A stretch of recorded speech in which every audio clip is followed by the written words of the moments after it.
Hi, good afternoon, everyone. We will get started with questions. Let's go to Barry. Hi, Brian. I guess you've gone this long with this current offensive line group. I would presume, correct me if I'm wrong, you'll probably stick with them. How do you think they played last night? And is the Tennessee front as strong a group as you'll face this year, do you think? Yeah, I mean Tennessee's got a very good team. They're well coached,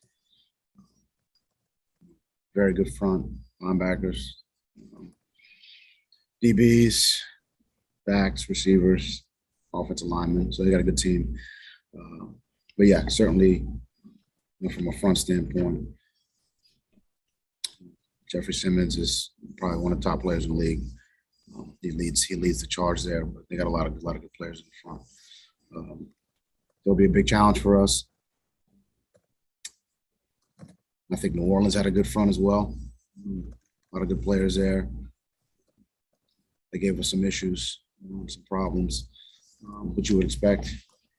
Against a team on the front like that, we got to play better. Some corrections to make. We're going to need to play well this week.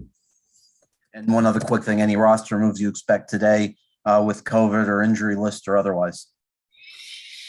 We're going through the injury situation. Still kind of running some tests on a couple guys. Tommy Lee is the one. Still kind of running some tests on him. On the COVID front, like really any medical situation, I don't get into guys' medical situations. So leave it with that. David. Hey, Coach. I wanted to ask you about turning the page quickly here after a Monday night win and what's a slightly shorter week. And also as the Titans have had extra days to prepare coming off a Thursday night game. Oh, yeah, it's a quick turnaround. So a quick watch of the game last night.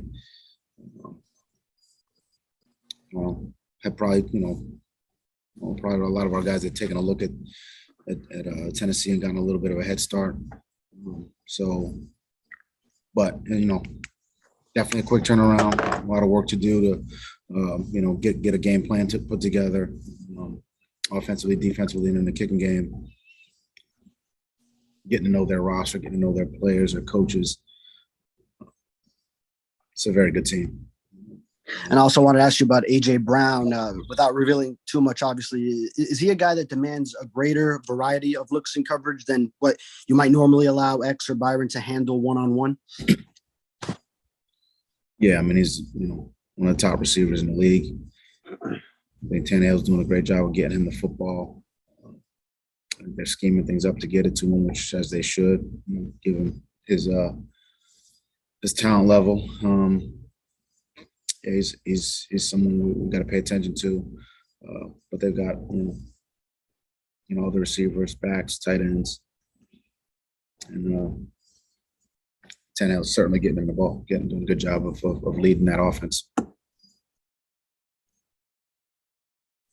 Travis. Hey, good afternoon, Coach. From week 9 to the present, you guys have the highest sack rate when rushing 4 or fewer rushers. I wanted to ask you how you've been able to generate pressure without blitzing and the importance of doing so. I think, Josh and our defensive staff have done a nice job of putting together game plans, putting our guys in a good position. I think you really can't rush unless you stop the run. So I think we're doing a good job on early downs, trying to get that done. I think, opportunities to pressure. There's a lot that's involved there. I think people will just think you put your hand in the dirt and rush the passer, but oftentimes there's score dictates it, situation dictates it. If they're running the ball, then you can't. There is no pass rush.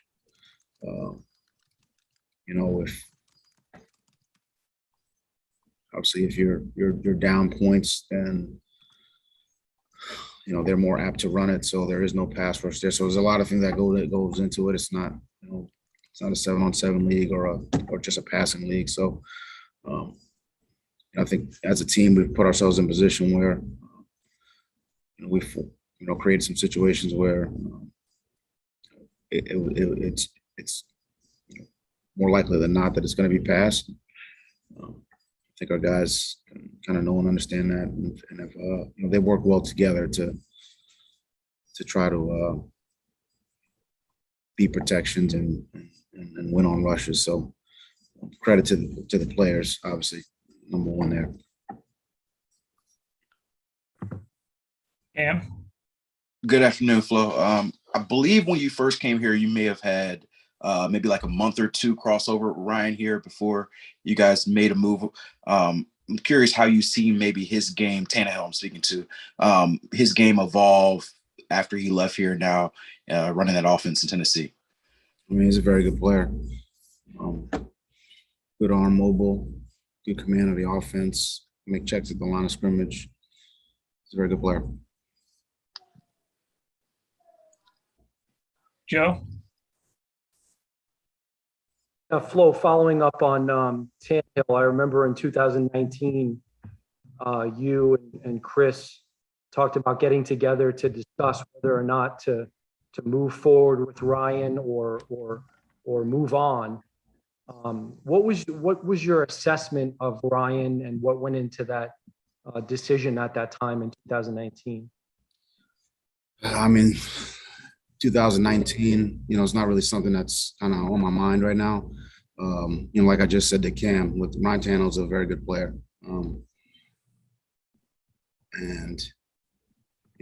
He's on the Tennessee Titans. We're going to see him this week. This is a major challenge for us. So look, he can run, he can throw. He's had a lot of success, with them. Really, I'm kind of focused on the guys that were on our team. This is going to be a big challenge. So, I mean, those conversations from 19, are kind of really far from my mind right now. Braves and his staff and his team. This is a tough physical group, really on all three sides. And Ryan's part of that. I think his demeanor, his temperament, the way he goes about things, his toughness. I mean, I think that shows on their offense. And I think that kind of permeates throughout their team. He's shown leadership, and this is going to be a tough challenge for us. I could ask a more general follow in terms of your opinion about what's most important at the quarterback position. Every franchise is seeking the quote unquote franchise quarterback. What, in your estimation, are the most important attributes of the quote unquote franchise quarterback? I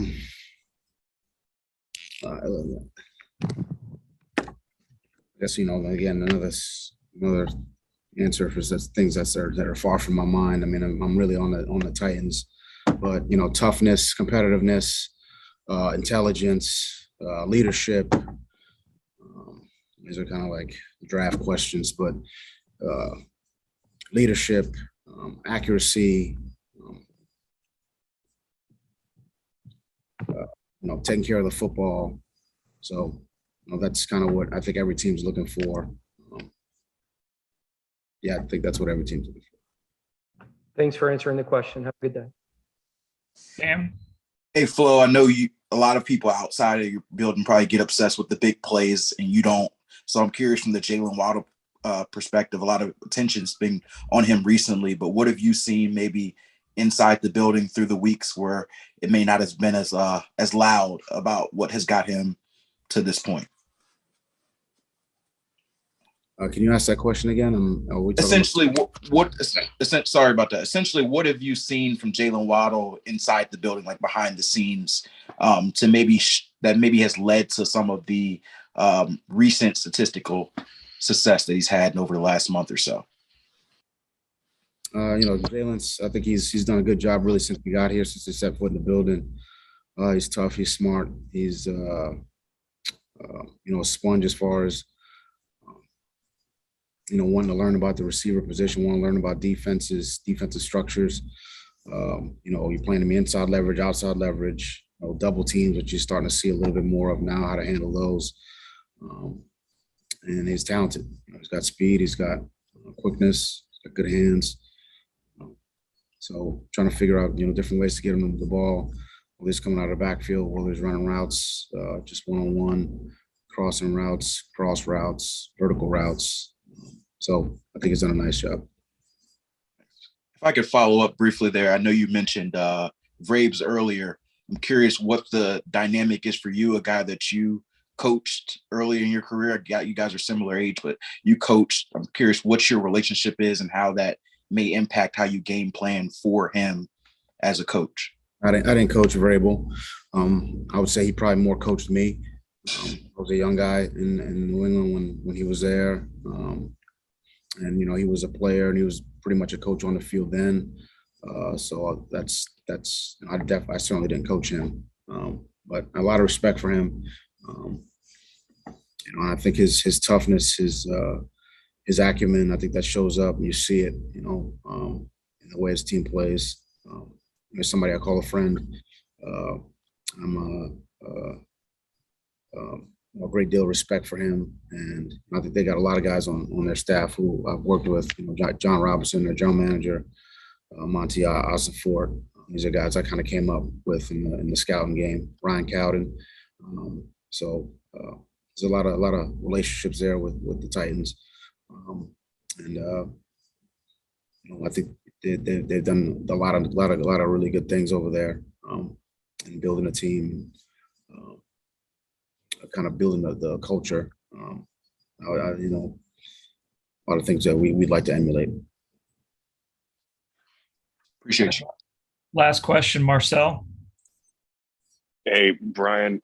Obviously you're concerned with keeping all your players healthy, but I'm curious if with, the end of the regular season approaching and the just increased importance of every game moving forward, if you had any plan specifically for your quarterbacks, like maybe I know there's a team or two that are keeping their QBs separate from the rest of the team. Just wondering if you had any plans for Tua Jacoby. I think our setup here, everything's virtual, so it's kind of how we're set up now. So really trying to keep everybody away from everybody as much as we can. Gotcha. Thanks, Brian. All right. Thanks, everybody. If you want to stay on here, we will get coordinators up here in just a couple moments. Coming here.